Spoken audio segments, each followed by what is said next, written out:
Il y a des textes grecs d'une époque où le soleil ne faisait pas encore briller les marbres des temples et des statues. Des rhéteurs n'enseignaient pas encore la parole démocratique. À l'aube de l'Antiquité classique, que l'on appelle maintenant époque archaïque, entre le 7e et le 6e siècle avant Jésus-Christ, des hommes, parlant différents dialectes, parcouraient les mers intérieures pour combattre dans les armées des empires barbares et pour profiter du commerce des métaux, des esclaves et des produits de l'agriculture. Et les femmes. Les femmes restées dans leur foyer n'étaient pas toujours enfermées dans leur gynécée, pour tisser la laine en élevant les enfants comme Pénélope. Certaines recevaient une éducation raffinée pour le plaisir des dieux, de leurs futurs maris et de leurs compagnes, selon des principes analogues à ceux de l'éducation des garçons. Une des maîtresses qui ont enseigné aux élèves les bonnes manières, le chant et le jeu de la lyre, la danse et l'amour, fut Sappho, la célèbre poétesse de Lesbos, qui est à l'origine de la notion moderne de lesbianisme. Si c'est à tort ou à raison, nous l'apprenons aujourd'hui de Claude Calame, éminent spécialiste de la poésie grecque archaïque. Claude Calame, vous êtes l'auteur d'une œuvre impressionnante sur la poésie grecque antique. Vous vous intéressez aux textes dans leur dimension pragmatique, c'est-à-dire en prenant en compte l'acte et la représentation de la création artistique. Vous êtes un spécialiste d'ethnopoétique, c'est-à-dire de l'étude du rôle de la poésie et de sa transmission orale dans les sociétés traditionnelles. Vous avez d'ailleurs toujours eu un intérêt marqué pour l'anthropologie, comme en témoigne le terrain que vous avez réalisé en Papouasie-Nouvelle-Guinée à l'hiver 81-82 pour interroger ces rites de passage adolescents dont vous pressentiez l'importance pour comprendre le personnage de Thésée. Citons quelques-uns des ouvrages qui ont jalonné votre longue carrière et dont certains d'entre eux ont bousculé des idées reçues sur la Grèce archaïque, comme l'Héros dans la Grèce antique, Qu'est-ce que la mythologie grecque, ou Thésée et l'imaginaire athénien, légende et culte en Grèce classique. Mais vous avez aussi publié, en parallèle de votre engagement militant, plusieurs ouvrages, dont Avenir de la planète et urgence climatique, au-delà de l'opposition nature-culture, et Migration forcée, discriminations et exclusions, les enjeux de politique néocoloniale, avec Alain Fabar.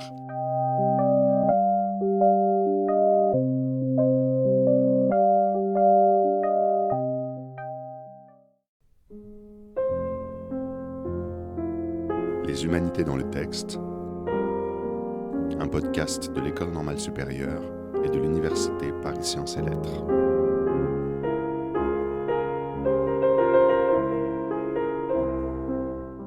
Mais revenons à la poésie et à la Grèce et plongeons tout de suite dans un poème de Sappho que nous allons lire ensemble et dont vous avez proposé une interprétation désormais publiée sur le site du ministère de l'Éducation, Odysseum, pour les humanités dans le texte.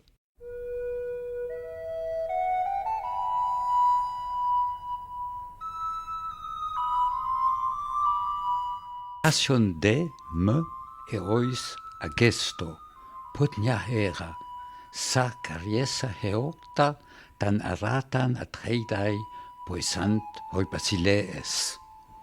Ici, près de moi, que l'on célèbre, puissante Héra, ta fête pleine de charme qu'instituèrent les Atrides, les rois renommés. Ectelesantes megalos a etlos protamen ar per ilion. Abseronde tuit apormetentes, hodon kai euren uc edunanto. Après avoir accompli de grandes actions, les premiers, autour d'Ilion, qu'ils quittèrent pour se rendre ici même, mais ils ne purent trouver leur chemin. Prince, kai diantion pedelten, kai tionas imeruenta paida, nunde, arai poemen, catopalai. Avant de te rencontrer, toi et Zeus, le dieu des suppliants, ainsi que le fils charmant de Thionée, mais maintenant aussi, nous accomplissons comme autrefois. Agna kaika, puis une lacune, klos, parthen, une autre lacune, gunaikon. D'une beauté inspirant le respect, la foule des jeunes filles, des femmes.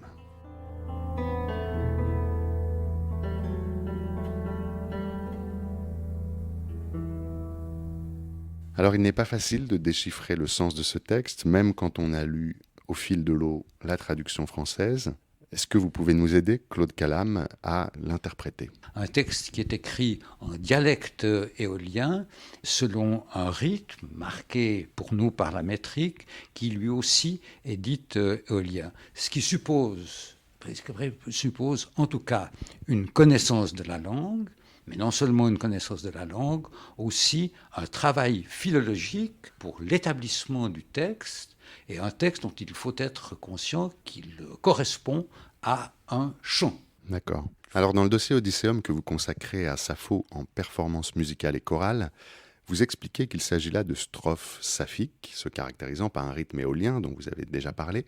Est-ce que vous pouvez nous en dire un peu plus quant à ces adjectifs au nom évocateur mais quand même mystérieux, éolien et saphique? Alors, strophe saphique, dans la mesure où ce type de strophe, rédigée en rythme éolien, correspond non seulement à un mode chanté, mais également à une chorégraphie.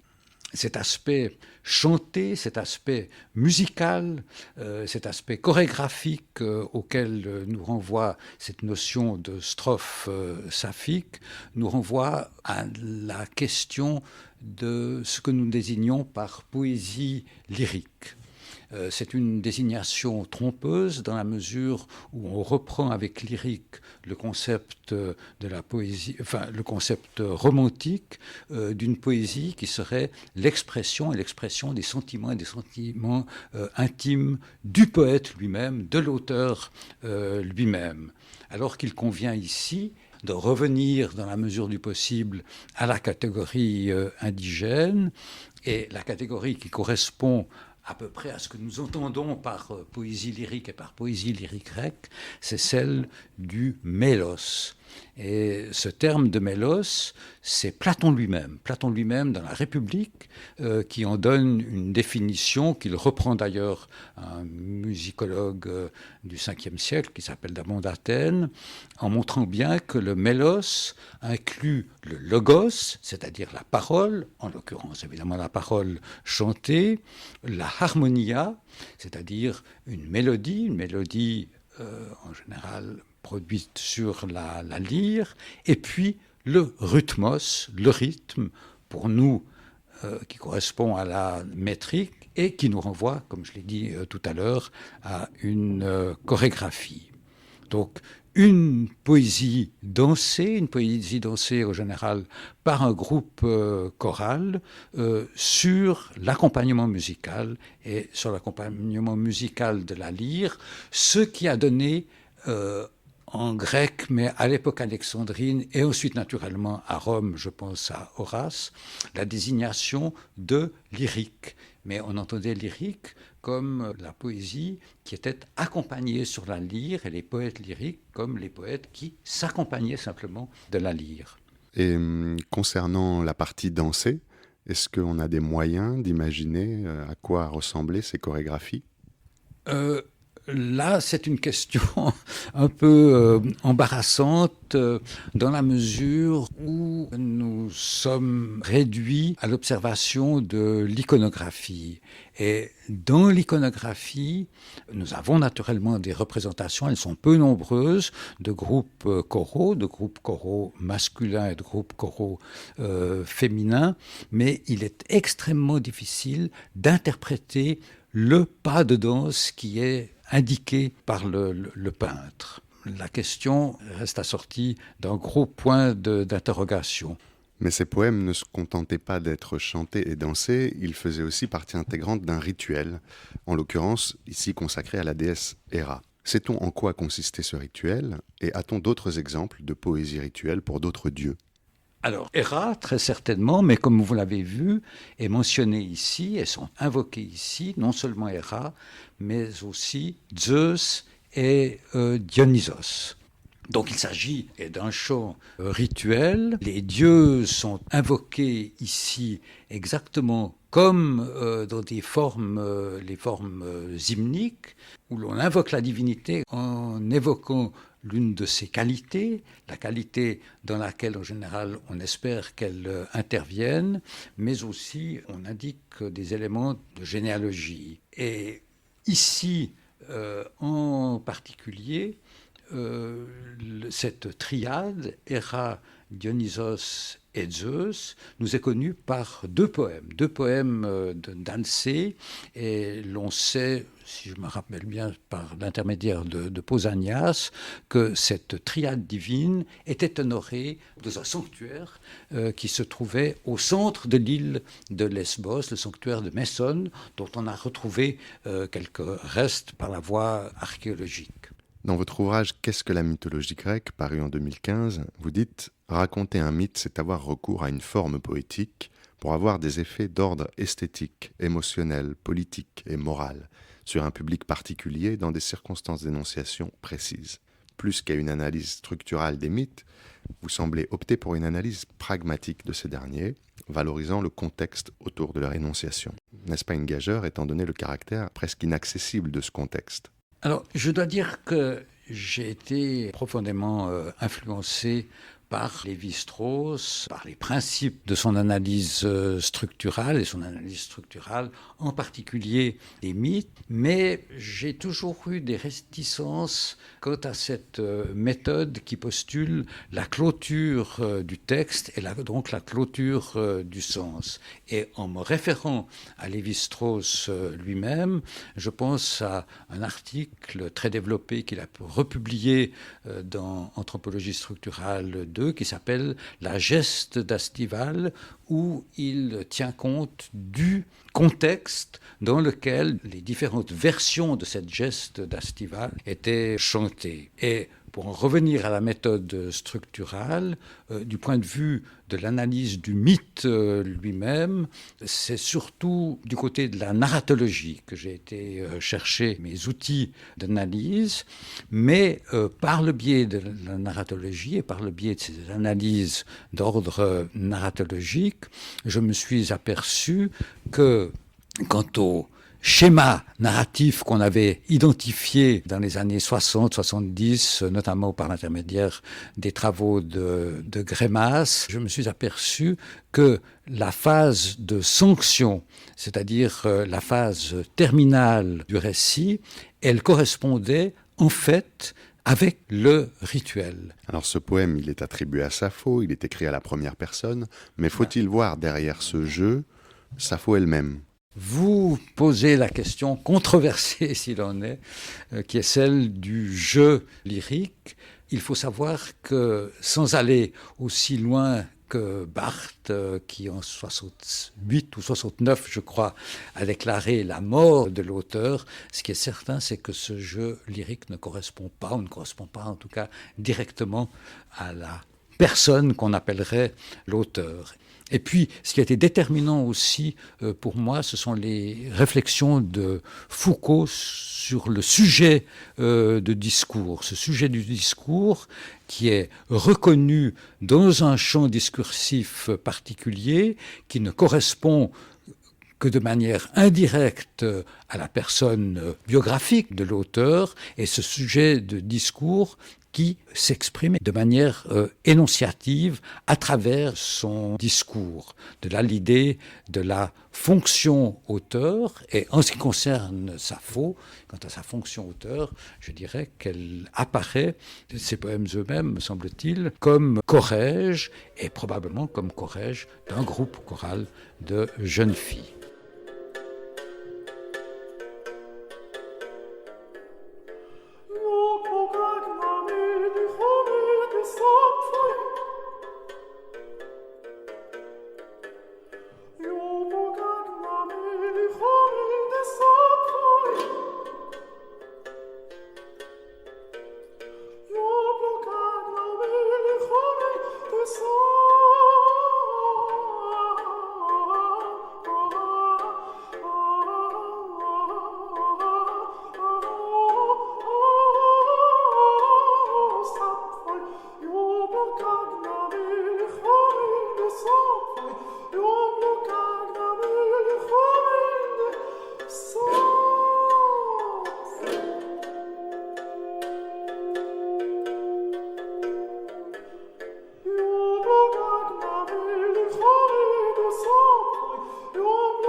justement, on y vient, la relation entre le Corrège et le groupe de jeunes filles. En parlant de Sappho, on ne peut pas s'empêcher de penser à l'homosexualité féminine, dont elle a fini par représenter presque un idéal type, en tout cas dans l'imaginaire collectif. Vous préférez parler, vous, de relations homoérotiques. Est-ce que vous pouvez nous expliquer en quoi consiste le rôle social et culturel de ce type de relation ? Là, la perspective l'anthropologie critique est déterminante, je dirais. D'abord, parce qu'elle nous permet de prendre une distance par rapport aux catégories modernes. Et en l'occurrence, les catégories modernes, ce sont celles, évidemment, de la sexualité en général, de l'homosexualité, donc, et également, évidemment, de l'hétérosexualité. Là est déterminante, évidemment, la pensée, de nouveau, de Foucault dans son histoire de la sexualité, qui montre naturellement que la sexualité est une catégorie relativement récente.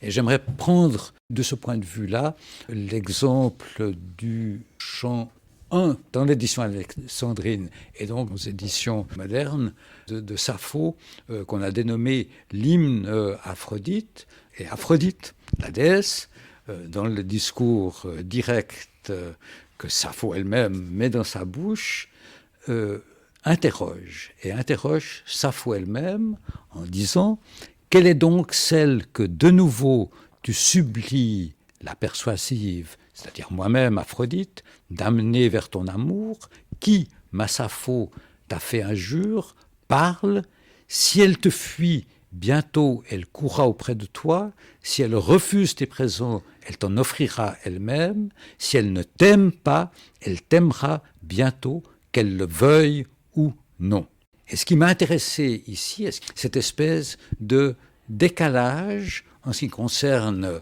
la partenaire ou la partenaire souhaitée par Sappho, qui pour le moment fuit les avances de la personne adulte, mais qui dans le futur sera elle-même susceptible d'éprouver Eros. Et ce qui est très intéressant ici, c'est que le terme employé, qui est traduit au français par simplement aimer, ça n'est pas du tout eramai, mais le verbe philein.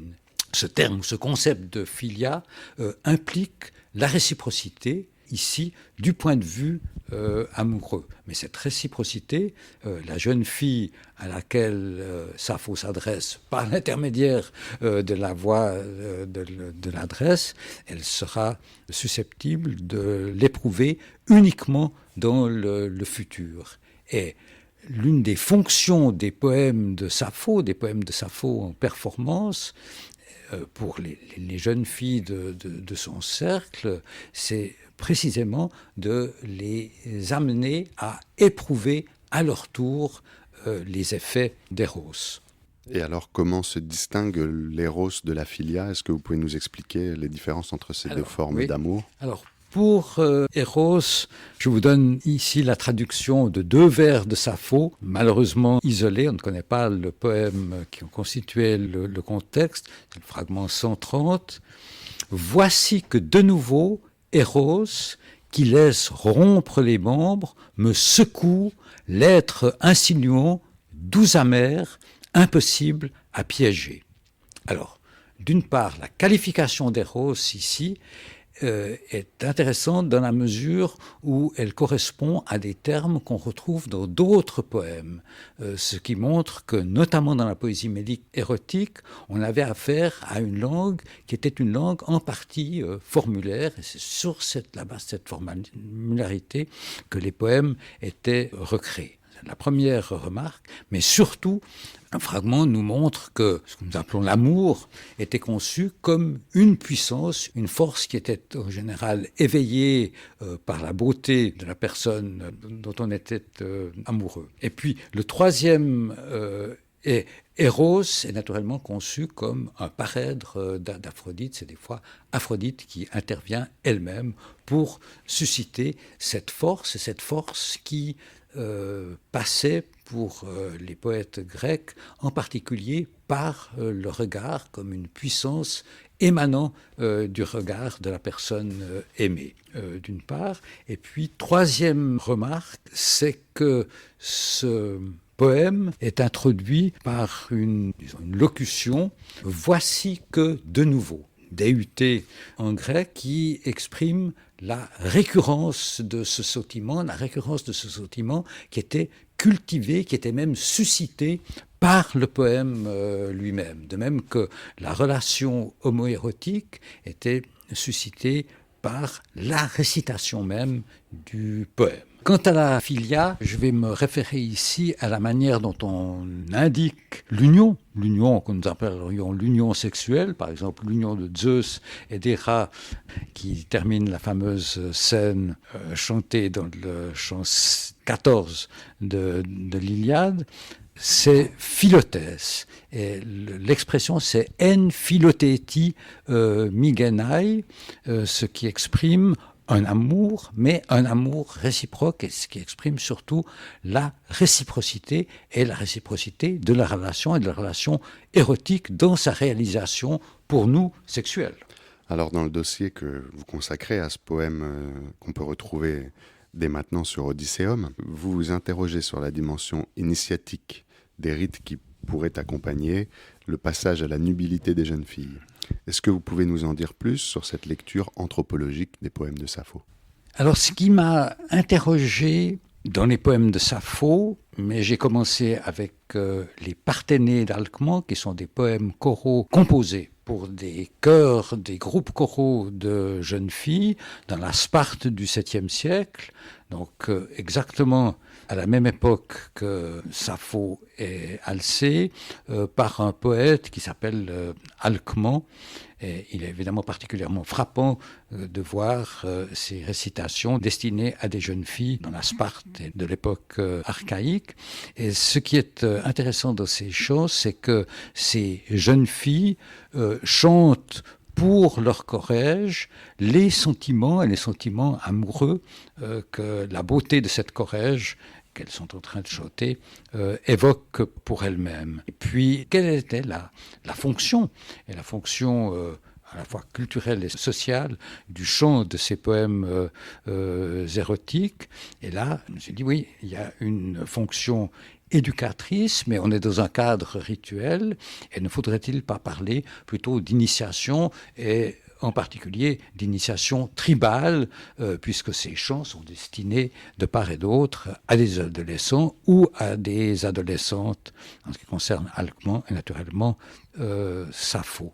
Et c'est par cet intermédiaire-là, par mon intérêt général pour l'anthropologie, que j'ai remarqué qu'en particulier en Papouasie-Nouvelle, auprès de différentes tribus de Papouasie-Nouvelle-Guinée, il s'agit évidemment en l'occurrence des adolescents, les relations pour nous homosexuels, que je préfère appeler homoérotiques, jouaient un rôle absolument déterminant dans le déroulement du rite initiatique, avec sa fonction principale, qui est celle, naturellement, du passage au statut d'adulte. Et il en va probablement de même dans les poèmes de Sappho.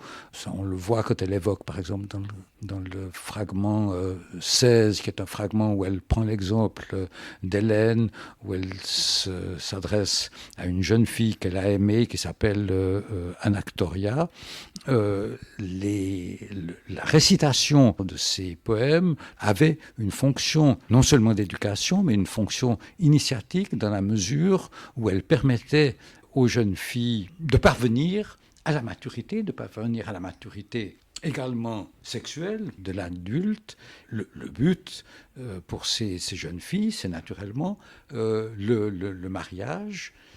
Et j'en veux pour preuve que un des livres de l'édition alexandrine de Sappho est consacré à des épithalames, à des hyménées. Donc Sappho elle-même a écrit toute une série de poèmes pour marquer la cérémonie du mariage. Merci Claude Calame. Ainsi s'achève cet épisode du podcast Les Humanités dans le texte consacré à vos travaux sur Sappho en performance musicale et chorale. Travaux qui font d'ailleurs l'objet d'un dossier publié sur la plateforme Odysseum et donc en libre accès depuis novembre dernier. La pause musicale était l'œuvre de l'ensemble Melpomène de Konrad Steinmann, dédié à la musique de la Grèce antique. Et le morceau s'appelait tout simplement Sappho. Ce podcast a été réalisé par Émile Gaillozo, responsabilité scientifique Anka Dan. Et pour se quitter, prenons comme d'habitude le chemin des Dédales de Carole Beffa.